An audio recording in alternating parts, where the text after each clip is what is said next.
Hello बच्चों, क्या हाल है। उम्मीद है आप सब ठीक होंगे। आज एक और balancing of redox reaction by oxidation number method in basic medium करेंगे। इसमें थोड़ा कम ही हमने की थी बेसिक मीडियम पे, थोड़ा एसिडिक मीडियम पे भी और देखेंगे। तो सबसे पहले बेटा बैलेंसिंग ऑफ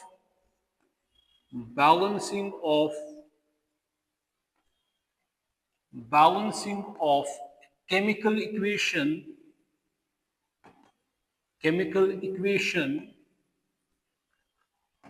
by oxidation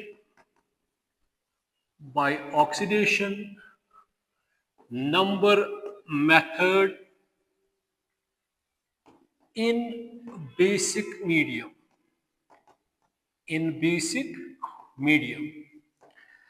तो सबसे पहले बेटा हम लेंगे क्रोमियम थर्ड हाइड्रोक्साइड या क्रोमिक हाइड्रोक्साइड।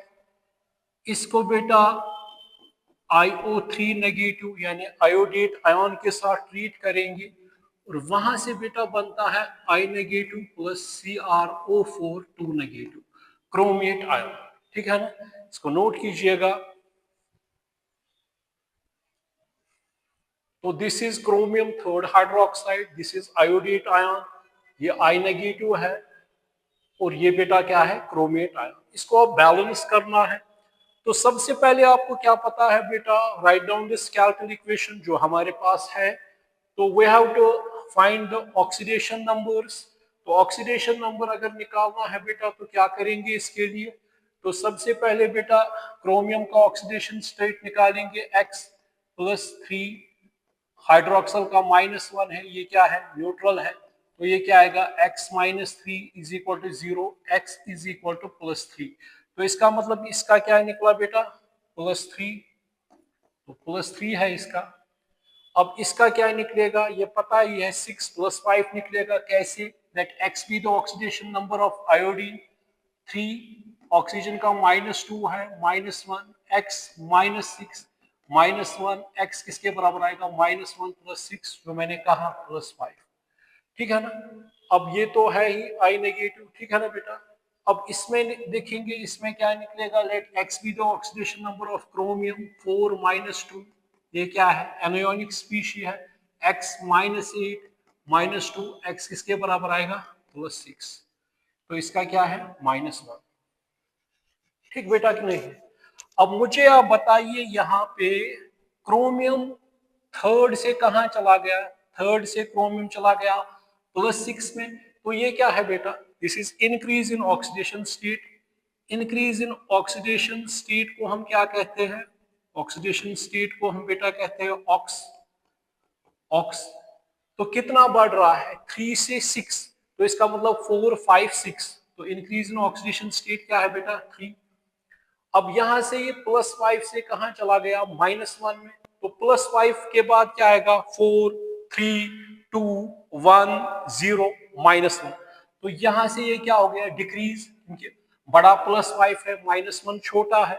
तो डिक्रीज, इस तरह नीचे arrow, decrease in oxidation state को हम क्या कहते हैं, रिड यानी रिडक्शन। तो कितना आ रहा है बेटा, 6।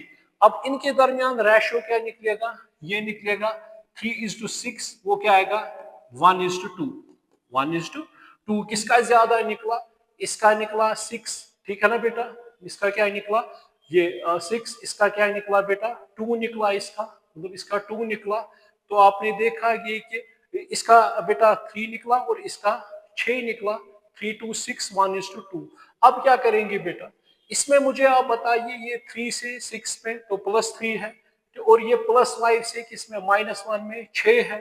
ठीक है ना। तो इसका क्रॉस मल्टीप्लाई करेंगे तो 2 किसको आएगा, इसको 2 times CrOH whole 3 plus IO3, क्योंकि ये कट गया 1:2 ratio, I negative plus CrO4 2 negative. यहां तक ठीक है ना। अब हमें क्या करना है, we have to balance the elements which undergo change in oxidation number. हमें पता है क्रोमियम एक बार है, क्रोमियम एक बार है, आयोडीन एक बार है, आयोडीन एक बार है। तो ये बैलेंस है। मगर यहाँ पे बेटा अब क्या है, क्रोमियम क्या आ गया 2 टाइम्स, यहाँ पे क्रोमियम क्या है 1 टाइम्स। तो यहाँ पे क्या आएगा बेटा, क्रोमियम 2 टाइम्स। ठीक, आ गया ये भी। तो सबसे पहले हमने क्या किया, write down this chemical equation, after that you have to find out the oxidation numbers on both sides. We know that chromium on left hand side in +3 oxidation state, its oxidation state changes to +6, it means increase in oxidation, it means oxidation or ox कितनी हो गई बेटा 3। तो यहाँ पे +5 से कहाँ iodine चला गया, -1 में डिक्रीज इन ऑक्सीडेशन स्टेट को क्या कहते हैं, रिड, तो रिडक्शन बेटा। तो इसमें कितना आ गया 6, तो इसमें 6 आ गया, तो क्या आएगा 3 to 6, ठीक है ना।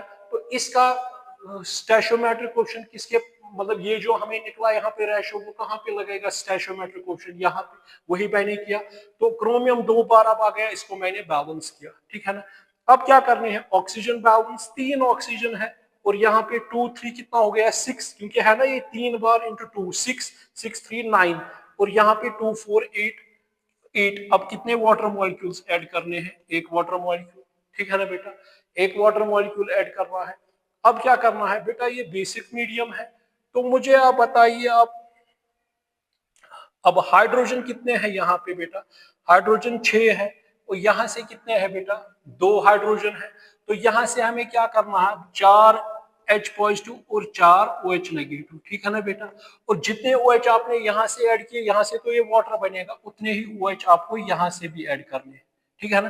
तो ओवरऑल इक्वेशन क्या मिलेगी हमें, ये बनेगा 2 टाइम्स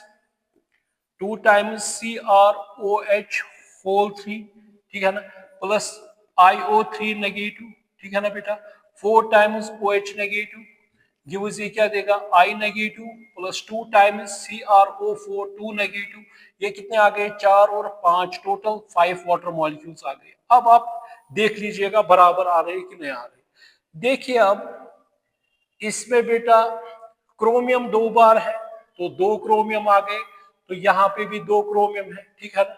अब इसके बाद आयोडीन कितने हैं, 1 है, आयोडीन कितने हैं, 1 है बेटा, ठीक है कि नहीं है, बात समझ में आ रही है कि नहीं आ रही, ठीक है ना, आयोडीन भी आ गए। अब इसके बाद ऑक्सीजन देखने हैं कितने आ गए, यहाँ पे 3 है और 2 हो गया 6, 6 3 कितने हो गए 9, 9 और 4 कितने हो गए बेटा 13। अब यहाँ से 2 4 कितना हो गया 8, 8 और 5 कितने हो गए 13। तो ऑक्सीजन भी क्या है, ऑक्सीजन भी बराबर है, आयोडीन भी बराबर है, तो ये भी। अब हाइड्रोजन देखने हैं, हाइड्रोजन 3 है, 2 3 कितना हो गया 6, 6 4 कितना हो गया 10, और यहाँ पे 5 2 10 बराबर, ये भी आ गया, बेसिक मीडियम में आ गया, अल्कलाइन मीडियम। अब चार्जेस देखने हैं, यहाँ पे क्या है 1 नेगेटिव और 4 नेगेटिव कितने हो गए 5 नेगेटिव, यहाँ पे कितना है 4 नेगेटिव और 1 नेगेटिव कितना हो गया 5 नेगेटिव। तो this is a verified balanced chemical equation. क्या करना है, first of all write down the skeletal equation and find out the oxidation numbers, and which one undergoes oxidation and which one undergoes reduction, ठीक है ना। एक ही फिर उसमें क्या करना है, रेशियो निकालना है, अगर निकलेगा तो वो इसका, अगर कुछ निकलेगा वो इसको देना है, इसका इसको देना है। फिर उसके बाद you have to balance the elements which undergo change in oxidation number. After that you have to balance the oxygen atoms by adding water molecules on that side which is deficient of oxygen atoms. After that you have to balance hydrogen atoms, you have to add equal number of hydrogen protons and equal number of hydroxyl ions on that side which is deficient of hydrogen atoms, and on the opposite side you have to add only OH negative. This is a verified balanced chemical equation. मुझे उम्मीद है कि आपको ये समझ आया। चलिए thanks.